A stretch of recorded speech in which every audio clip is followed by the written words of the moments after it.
اعوذ باللہ من الشیطان الرجیم بسم اللہ الرحمن الرحیم لا الہ الا اللہ وحدہ لا شریک لہ لہ الملک و لہ الحمد وہو علی کل شیء قدیر۔ اللہم صلی علی سیدنا محمد وعلی آلہ وصحبہ صلاۃ تکون لنا امان من کل خوف۔ بیان خطبہ مجلس کبریٰ عرس شریف جولائی 1995۔ بسم اللہ الرحمن الرحیم فنعم المولا ونعم النصیر رب اشرح لی صدری ویسر لی امری واحلل عقدۃ من لسانی یفقہوا قولی۔ اللہم صلی علی سیدنا محمد وعلی آل سیدنا محمد وعلی صحابہ وعلی ازواجہ اجمعین وبارک وسلم وصلی علیہ۔ الحمدللہ رب العالمین۔ اللہ تعالیٰ کا لاکھ لاکھ شکر ہے، مالک نے اپنی یاد کی توفیق اور موقع عطا فرمایا۔ لاکھوں اور کروڑوں درود حضرت محمد مصطفیٰ صلی اللہ علیہ وآلہ وسلم پر، جن کے طفیل مالک نے یہ مہربانی فرمائی، آمین۔ سامعین کرام، اللہ تعالیٰ نے قرآن پاک میں ارشاد فرمایا ہے، اعوذ باللہ من الشیطان الرجیم بسم اللہ الرحمن الرحیم وسارعوا الی مغفرۃ من ربکم وجنات، یعنی اللہ تعالیٰ سے مغفرت مانگنے کے لیے جلدی کرو، یا رب کی طرف دوڑے مغفرت کے لیے، یا رب کی طرف دوڑو مغفرت کے لیے اور جنت کے لیے۔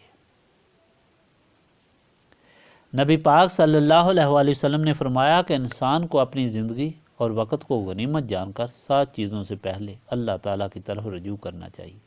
پہلی چیز وہ غریبی جس کے آنے سے انسان مایوس ہو جائے اور کفر کے درجے تک پہنچ جائے۔ دوسری وہ امیری جس کے ملنے پر انسان متکبر، سرکش اور باغی بن کر جہنمی ہو جائے۔ تیسرے وہ سٹھیا دینے والا بڑھاپا جس کے آنے سے انسان ہوش و حواس باختہ ہو کر ناکارہ ہو جائے۔ چوتھی چیز وہ بیماری جس کی وجہ سے انسان لاچار ہو جائے۔ پانچویں موت جو سارے پروگرام ختم کر دے۔ چھٹی چیز دجال کی آمد، اور ساتویں چیز قیامت۔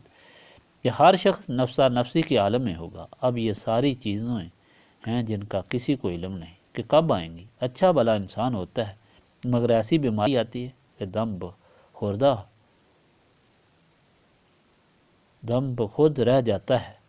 کروڑوں روپے کے مالک دیکھتے دیکھتے پائی پائی کے محتاج ہو گئے، اور بجائے معافی کے مایوس ہو کر دین سے ہی خارج ہو گئے۔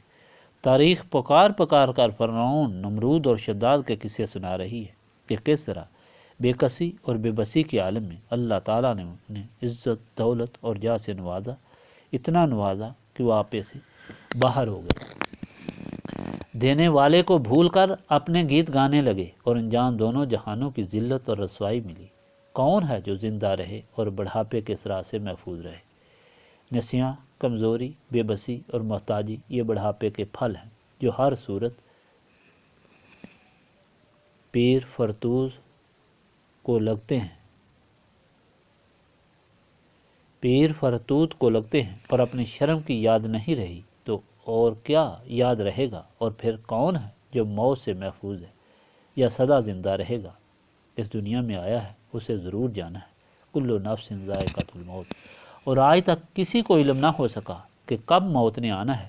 سامان 100 سال کا ہوتا ہے اور پل کی خبر نہیں ہوتی۔ اسی طرح دجال کے متعلق بھی حدیث پاک میں آیا ہے کہ اس کی آمد کا اعلان اچانک ہوگا، اور وہی اس کی شر سے بچیں گے جو نسبت رسولی صلی اللہ علیہ وآلہ وسلم کے حامل ہوں گے۔ ایمان کا تو لازمی حصہ قیامت پر ایمان لانا۔ جو قیامت پر ایمان نہیں رکھتا وہ اسلام سے خارج ہے۔ اب یہ قیامت کب ہوگی کوئی علم نہیں۔ حدیث پاک میں ہے، لوگ اس طرح مصروف ہوں گے کہ کوئی روٹی کا نوالا منہ میں ڈال رہا ہوگا، کوئی گائے کا دودھ دو رہا ہوگا، تو قیامت آ جائے گی۔ اور وہ وقت ایسا ہوگا کہ باپ بیٹے کو بھول جائے گا اور بیٹا باپ کو۔ باپ بیٹے کے پاس جائے گا کہ میرے حساب میں صرف ایک نیکی کی کمی رہ گئی ہے، اگر نہ ملی تو میں جہنم میں چلا جاؤں گا، تو اپنے حساب سے دے دے۔ بیٹا بولے گا، ابا جان بے شک آپ کے بڑے احسان ہیں، لیکن اس وقت تو میں خود مصیبت میں ہوں۔ خامد بیوی کے پاس جائے گا، میں ساری زندگی تیرے لیے تکلیفیں اٹھاتا رہا، صرف ایک نیکی چاہیے، مگر بیوی بھی یہ کہہ کر انکار کر دے گی کہ تم سچ کہتے ہو، بڑے مہربان خامد تھے، لیکن آج میں خود مشکل میں ہوں۔ غرض نفسا نفسی کا عالم ہوگا، لوگوں کی آنکھیں پھٹی ہوں گی اور کانوں تک پسینے میں غرق ہوں گے۔ اب انہی مشکلات اور خوفناک خطروں کے پیش نظر ہی اللہ تعالیٰ فرماتا ہے کہ لوگو جلدی کرو، اللہ تعالیٰ سے معافی مانگنے میں یہ ساری مصیبتیں سر پر کھڑی ہیں، ان سے نہیں بچ سکو گے، پھر پچھتاؤ گے، کچھ نہیں ہوگا۔ اب جو لوگ اللہ کے اس حکم سے واقف ہیں، مانتے ہیں، وہ تو بے چین ہو جاتے ہیں اور فوراً حکم کی تعمیل میں لگ جاتے ہیں، اللہ سے معافی کے طالب بن جاتے ہیں اور اس میں جہاد شروع کرتے ہیں۔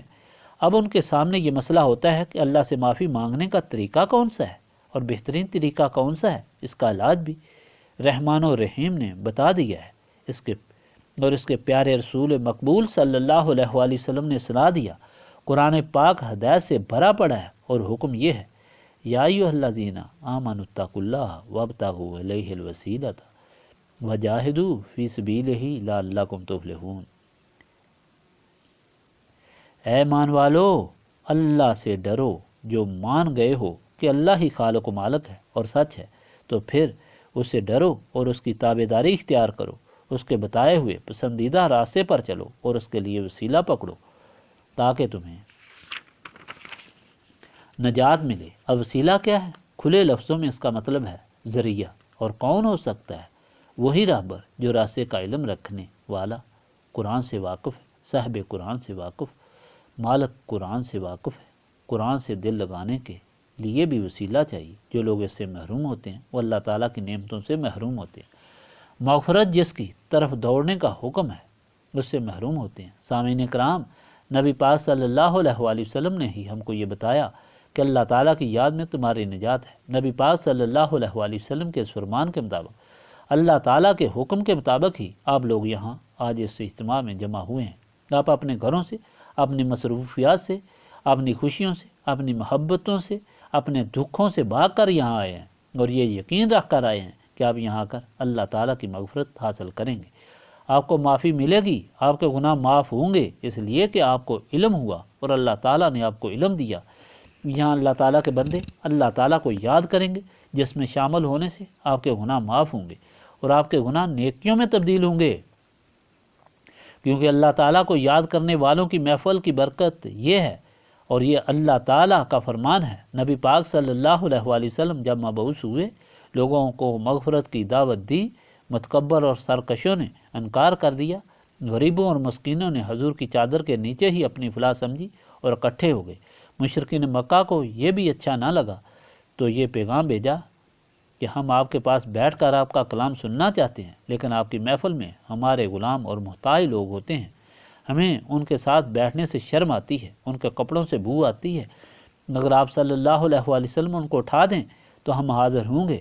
نبی پاک صلی اللہ علیہ وآلہ وسلم کو خیال گزرا کہ اگر تھوڑی دیر کے لیے ان لوگوں کو الگ کیا جائے اور ان کو بلایا جائے تو ہو سکتا ہے کہ یہ مان لے آئیں، مگر اللہ تعالیٰ کے یاد کرنے والے اللہ تعالیٰ کو اتنے پیارے ہیں کہ حکم ہوا ہرگز نہیں، وہ ایمان لائیں یا نہ لائیں، ہم اپنی یاد کرنے والوں کو دور نہیں کر سکتے۔ حکم ہوا وَاصْبِرْ نَفْسَكَ مَعَ الَّذِينَ يَدْعُونَ رَبَّهُمْ بِالْغَدَاةِ وَالْعَشِيِّ يُرِيدُونَ وَجْهَهُ وَلَا تَعْدُ عَيْنَكَ عَنْهُمْ۔ آپ اپنے آپ کو ان لوگوں کے ساتھ ہی رکھیں جو اپنے اللہ تعالیٰ کی رضا کی خاطر اپنے اللہ تعالیٰ کو دن رات یاد کرتے ہیں اور ان سے ہرگز آنکھیں نہ پھیریں۔ نبی پاک صلی اللہ علیہ وآلہ وسلم نے اپنے غلاموں کی قدر و قیمت سننے کے بعد ان کو دیکھنے کے لیے باہر تشریف لائے، دیکھا کہ اللہ تعالیٰ کو یاد کرنے والوں کی محفل لگی ہے۔ شمع محمدی صلی اللہ علیہ وآلہ وسلم کے پروانے اللہ تعالیٰ کی یاد میں مصروف ہیں۔ کسی کے پاس تن ڈھانپنے کے لیے ایک ہی چادر ہے، پیاس بھوک اور کثرت سے عبادت کی وجہ سے کھالیں خشک ہیں۔ نبی پاک صلی اللہ علیہ وآلہ وسلم ان کے پاس بیٹھ گئے اور فرمایا، خدا کا شکر ہے کہ اللہ تعالیٰ نے میری امت میں ایسے لوگ پیدا فرمائے ہیں، اور خدا کا احسان ہے مجھے ایسے لوگوں کے ساتھ بیٹھنے کا حکم دیا ہے۔ حضور پاک صلی اللہ علیہ وآلہ وسلم نے فرمایا، ایسے لوگوں کے ساتھ عصر سے مغرب تک ذکر الہی کرنا مجھے 8 غلام آزاد کرنے سے زیادہ عزیز ہے۔ فرمایا، ایسے لوگوں کی مجلس ابھی بیٹھی ہوتی ہے کہ اللہ تعالیٰ کی طرف سے منادی کرنے والا اعلان کرتا ہے، اٹھو، اللہ تعالیٰ نے تمہیں بخشش دی ہے، تمہارے گناہ نیکیوں میں تبدیل ہو گئے ہیں۔ حضور پاک صلی اللہ علیہ وآلہ وسلم نے فرمایا، ایسے لوگوں میں بیٹھنا مجھے تمام دنیا و مافیا سے زیادہ عزیز ہے۔ صحیح بخاری کی حدیث ہے کہ نبی پاک صلی اللہ علیہ وآلہ وسلم نے فرمایا، ایک شخص نے 99 قتل کر دیے اور پھر اسے معافی مانگنے کا خیال آیا۔ کسی درویش کے پاس جا کر پوچھا کہ میں نے بڑا قصور کیا ہے، میں نے 99 قتل کی ہیں، مجھے معافی مل سکتی ہے؟ اس نے جواب دیا، نہیں، ہرگز نہیں، تم بہت بڑے گنہگار ہو۔ اس نے غصے میں آ کر اسے بھی قتل کر دیا، پھر اور شرمندہ ہو گیا۔ یا اللہ، اب کیا کروں، کس طرح معافی ملے گی؟ پھر کسی خدا کے بندے کے پاس جا کر یہی عرض کی، مجھے معافی ہوگی؟ اس نے کہا، ایک ہی صورت ہے، فلاں بستی میں چلے جاؤ، وہاں اللہ والوں کی محفل ہے جو اللہ تعالیٰ کا ذکر کرتے ہیں، اس محفل میں شامل ہونے سے، ان کے ساتھ مل کر ذکر کرنے سے تمہارے گناہ معاف ہو جائیں گے۔ چانچہ وہ شخص امید اور پختہ یقین لے کر بستی کی طرف چل پڑا، راستے میں اس کی موت کا وقت آ گیا، دونوں قسم کے فرشتے آ گئے، جنت کے بھی اور جہنم کے بھی، اور دونوں میں تکرار شروع ہوا کہ کون اسے لے گا۔ پھر اللہ تعالیٰ کی طرف رجوع کیا تو اللہ تعالیٰ نے فرمایا کہ دونوں طرف کا فاصلہ ناپو، اگر محفل ذکر کی طرف فاصلہ کم رہ گیا ہے تو جنت کے فرشتے اسے لے لیں، اور اگر گھر سے مقام میں موت تک کا فاصلہ کم ہے تو جہنم کے فرشتوں تم لے لو۔ لیکن پروردگار عالم کے نزدیک ذکر کرنے والوں کی محفل کی قدر اتنی زیادہ تھی، اور اس میں شامل ہونے کا ارادہ رکھنے والے کو بھی اپنا بنا لیا، شامل ہونے والے تو کجا، اس کی طرف صدق اور یقین سے قدم اٹھانے والے کے لیے بھی جنت واجب کر دی، اور محفل کی طرف والی زمین کو حکم دیا کہ سکڑ جا، چانچہ اس طرف کا فاصلہ کم پایا گیا اور اللہ کی راہ کا مسافر سیدھا جنت میں چلا گیا۔ سنو، اللہ کو یاد کرنے کے لیے اپنے گھروں سے چل کر یہاں آنے والوں، صرف اور صرف اللہ کی یاد کی محفل میں شامل ہونے کے لیے تم بڑے خوش نصیب ہو کہ سارے گناہوں کے بوجھ سے آزاد ہو گئے ہو۔ اس جہاں میں جا کر دیکھو گے کہ تمہارے گناہ نہیں بلکہ وہ بھی نیکیوں میں بدل گئے ہیں۔ کتنے بد نصیب ہیں وہ لوگ جو اس ذکر کی محفل کی خبر پاتے ہیں جو اپنے ذہن میں اس سے مذاق کرتے ہیں۔ اس میں شامل ہونے والوں کو بہکی نظر سے دیکھتے ہیں اور ان کو اللہ کی راہ میں شامل ہونے سے روک کر اپنے گناہوں میں اضافہ کرتے ہیں۔ اور کتنے خوش نصیب ہیں وہ لوگ جو اس ذکر کی محفل کے لیے نہ صرف اپنی مصروفیات، آرام، خوشی، عیش و عشرت قربان کرتے ہیں بلکہ ہر قسم کی تکلیف اور مذاق برداشت کر کے اللہ کی رحمت میں داخل ہوتے ہیں۔ یہ اللہ کی یاد کا مرکز 100 سال سے زیادہ عرصے سے آباد ہے۔ یہاں دن رات اللہ کی یاد کرنے والے یاد الہی میں مصروف رہتے ہیں۔ ان میں غریب بھی ہیں، امیر بھی ہیں، عالم بھی ہیں اور جاہل بھی، مگر عشق مصطفیٰ میں محو ہیں۔ نہ خوشی کی پرواہ، نہ غم کا خوف، یاد الہی کی لذت میں مست ہیں۔ اور یہ لوگ اس عالی مقام پر فائز ہیں جس مقام کی علامہ اقبال نے سارے علوم حاصل کرنے کے بعد، عبادتیں کرنے کے بعد، دنیاوی عزت اور شہرت حاصل کرنے کے بعد تمنا کی۔ عطا اسلاف کا سوز دروں کر، شریک زمرات لا یحزنوں کر، خرد کی گتھیاں سلجھا چکا میں، میرے مولا مجھے صاحب جنوں کر۔ آج بھی اللہ تعالیٰ کے فضل و کرم سے اللہ کی یاد کی محفل ہے جس میں اتنے قرآن پاک پڑھے گئے صرف اللہ تعالیٰ کی خوشنودی کے لیے، کیونکہ آج کا دن اللہ کے محبوبوں کا اللہ سے وصال کا دن ہے۔ آج کا دن اس اللہ کے محبوب بندے اور اللہ کے پیارے رسول حضرت محمد صلی اللہ علیہ وآلہ وسلم کے غلام کی یاد کا دن ہے، جس کی طرف خود اللہ اور اللہ کے رسول صلی اللہ علیہ وآلہ وسلم نے اللہ کا راستہ دیکھنے کے لیے اللہ کے بندوں کی رہنمائی کی۔ حاجی محمد سرفراز صاحب اکاؤنٹنٹ جنرل آف پنجاب کو 1949 میں جب یاد الہی کا شوق پیدا ہوا اور صراط مستقیم حاصل کرنے کا شوق ہوا تو صراط مستقیم کے لیے رہبر کی ضرورت محسوس کی اور اس تلاش میں سرگرداں ہو گئے۔ جس رہبر کے پاس گئے پریشان ہوئے اور اسے بجائے رہبر کے رہزن پایا۔ چونکہ تمنا سلیم تھی اس لیے صحیح رہبر کے بغیر تسلی نہ ہوئی تو پریشان ہو کر 1 ماہ کی چھٹی لے کر اور حج کے لیے چلے گئے کہ اب جو مرکز ہے وہیں سے رہنمائی حاصل کروں گا۔ حج کرنے کے بعد مدینہ پاک حاضری دی، 2 رکعت نماز نفل پڑھ کر ریاض الجنہ میں بیٹھ کر دعا کی کہ الہی تو نے اپنے رسے کی محبت ڈالی ہے، اب مجھے نہیں معلوم کہ کس طرح تیرے رسے پر چلوں۔ جس کو رہبر سمجھا وہی رہزن نکلا، ہر طرف سے مایوس ہو کر آج تیرے فضل سے اس جگہ پہنچا ہوں جو دعا قبول ہونے کی بہترین جگہ ہے۔ میری دعا ہے، میری التجا ہے، میری رہنمائی فرما اپنے بندے خاص کی طرف جو تیرے رسول صلی اللہ علیہ وآلہ وسلم کی نسبت سے مجھے نواز دے۔ اور پھر اس قدر روئے کہ آنسوؤں کی جھڑی لگ گئی، روتے روتے آنکھ لگ گئی تو دیکھا ریاض الجنہ میں سامنے دیوار پر لکھا ہے موڑا شریف پیر نذیر احمد کے پاس جاؤ۔ جاگ گئے، حیران ہو گئے۔ پھر دوسرے دن یہی عمل دہرایا، پھر اسی طرح حکم ہوا اور تیسرے دن بھی ایسا ہی ہوا۔ واپس کراچی پہنچے، موڑا شریف جانے کے لیے چھٹی کی درخواست دی تو اکاؤنٹنٹ جنرل نے درخواست دیکھ کر کہا، حاجی صاحب آپ نوکری کریں گے، کبھی آپ کو مکہ مدینہ کے لیے چھٹی چاہیے اور کبھی موڑا شریف کے لیے چاہیے، آپ کو معلوم نہیں آپ کی کتنی ذمہ داری۔ حاجی صاحب اٹھ کر چلے گئے اور استعفیٰ لکھا اور اپنی جیب میں ڈالا اور خیال کیا کہ میں اس استعفیٰ کو اپنی جیب میں رکھوں گا کہ اس کا مجھ پر کیا اثر ہوتا ہے، کیونکہ میں کوئی بات ایسی نہیں کرنا چاہتا جس سے مجھے پچھتانا پڑے۔ ایک ہفتہ تک رکھا اور دن بدن خوشی اور اطمینان محسوس کیا۔ جا کر استعفیٰ پیش کر دیا، اکاؤنٹنٹ جنرل نے گھبرا کر بازو پکڑ لیا۔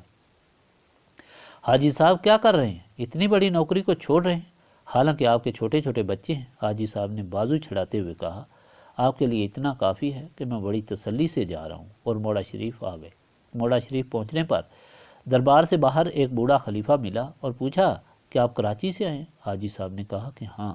اس نے کہا کہ حضرت صاحب نے فرمایا ہے بڑی سرکار صلی اللہ علیہ وآلہ وسلم کی طرف سے مہمان آ رہا ہے، اسے عزت سے لاؤ۔ چانچہ حاجی صاحب کو دربار پیش کیا گیا۔ حاجی صاحب نے اپنی کہانی سنائی۔ حکم ہوا ساتھ والے کمرے میں ان کو جگہ دو اور ہر روز صبح پہلے ان کو ملاقات کے لیے بھیجو۔ چانچہ ہر روز دربار شریف میں پہلے حاجی صاحب کی حاضری ہوتی اور حضرت پیر صاحب انہیں اپنے ملفوظات سے نوازتے۔ اس کے بعد دربار عام کھلتا۔ حاجی صاحب کہتے ہیں کہ ایک دن میں تہجد کی نماز پڑھ کر بیٹھا تھا، دیکھا کہ حضرت پیر صاحب سامنے کھڑے ہیں، سارا آسمان سے لگا ہے اور عجیب خلعت پہنی ہوئی ہے، انوار و تجلیات کی بارش ہو رہی ہے اور آواز آتی ہے بے طراز عزم۔ حاجی صاحب پر اتنا روب طاری ہوا کہ کامنا شروع کر دیا، یہاں تک کہ صبح ہوئی اور دربار شریف میں حاضری کا وقت ہو گیا۔ حضرت پیر صاحب نے گھنٹی دی، دروازہ کھلا، خادم حاضر ہوا، پوچھا حاجی صاحب کہاں ہیں؟ عرض کی اپنے کمرے میں، حالانکہ پہلے ہمیشہ دروازے پر منتظر رہتے تھے۔ فرمایا انہیں بلاؤ۔ حاجی صاحب آ کر باہر دہلیز پر بیٹھ گئے۔ فرمایا اندر آؤ۔ تھوڑا آگے آ کر بیٹھ گئے۔ فرمایا اور آگے آؤ۔ پھر تھوڑا آگے بیٹھ گئے۔ حکم ہوا اور آگے، حتیٰ کہ اس جگہ اپنے قریب بٹھایا جہاں روز بیٹھتے تھے۔ فرمایا کیا بات ہے؟ رات کی ساری کیفیت سنائی۔ حضرت پیر صاحب کے پاس قصیدہ غوثیہ کی پرانی کاپی پڑی تھی، کھول کر حضرت شیخ عبد القادر جیلانی رحمۃ اللہ علیہ کے شعر پر انگلی رکھی جو آپ نے اس وقت لکھا تھا جب آپ کو خلعت قیومیت عطا کی گئی تھی۔ وہ شعر یہ تھا، کسانی خلعت ہو بے طراز عزم و توجنی بے تہجان کمال۔ سامعین کرام، بیان کرنے کا مقصد یہ ہے کہ یہ محفل بہت بڑی برکت والی ہے، مغفرت والی ہے، ذکر الہی کی وہ محفل ہے جس کی طرف دوڑنے کے لیے اللہ تعالیٰ نے حکم دیا۔ وَسَارِعُوا إِلَىٰ مَغْفِرَةٍ مِّن رَبِّكُمْ وَجَنَّةٍ، کیونکہ یہ محفل ہے اور اللہ تعالیٰ نے حکم دیا ہے کہ فلاں شہر میں سجدہ کرتے ہوئے اور معافی مانگتے ہوئے داخل ہو، تمہارے گناہ معاف ہو جائیں گے۔ مفسرین نے لکھا ہے اس شہر میں اللہ تعالیٰ کے نیک بندے مدفون تھے جن کی بدولت اس شہر میں اللہ تعالیٰ کی رحمت کی بارش ہوتی تھی، تو اس طرح ان کے گناہ دھل گئے۔ اب اندازہ لگائیں کہ جو لوگ اس محفل میں شامل ہونے والوں کو عبث محنت کرنے والے کہتے ہیں، وہ اللہ تعالیٰ کے فرمان اور نبی پاک صلی اللہ علیہ وآلہ وسلم کے فرمان کی توہین کرتے ہیں اور گناہ حاصل کرتے ہیں۔ اب دعا کریں اللہ تعالیٰ اپنی ذات پاک کے طفیل، اپنے پیارے حبیب صلی اللہ علیہ وآلہ وسلم کے طفیل اور اپنے پاک کلام قرآن مجید کے طفیل ہم کو گزشتہ گناہوں کی معافی عطا فرمائے، ہمارے دلوں کی تاریکی دور فرما کر نور معرفت سے منور فرمائے، ہماری موت ہماری یاد، ہماری جان ہمارا مال، ہر قول ہر فعل اپنی رضا کی خاطر رکھے، ہمیں اپنی جناب سے اپنی اور اپنے حبیب پاک صلی اللہ علیہ وآلہ وسلم کی غلامی عطا فرمائے۔ اللہ تعالیٰ حاضرین مجلس کی تمام آرزویں پوری فرمائے، بیماروں کو شفا عطا فرمائے، بے اولادوں کو اولاد عطا فرمائے، محتاجوں کو غنی کرے۔ خادمین لنگر جنہوں نے دن رات لنگر کی خدمت کی، مالی اور جانی، اللہ تعالیٰ ان کو بہتر بدلہ عطا فرمائے۔ بہت سے حضرات اس عرصے میں فوت ہو گئے، مسورات اور مرض سب کے لیے دعا کریں، اللہ تعالیٰ ان کو جنت الفردوس میں جگہ عطا فرمائے، آمین۔ اللہم صلی علی سیدنا محمد وعلی آلہ وصحابہ صلاۃ تکون لنا امان من کل خوف۔ ربنا تقبل منا انک انت السمیع العلیم وتب علینا انک انت التواب الرحیم۔ سبحانک ربک رب العزۃ عما یصفون وسلام علی المرسلین والحمد للہ رب العالمین۔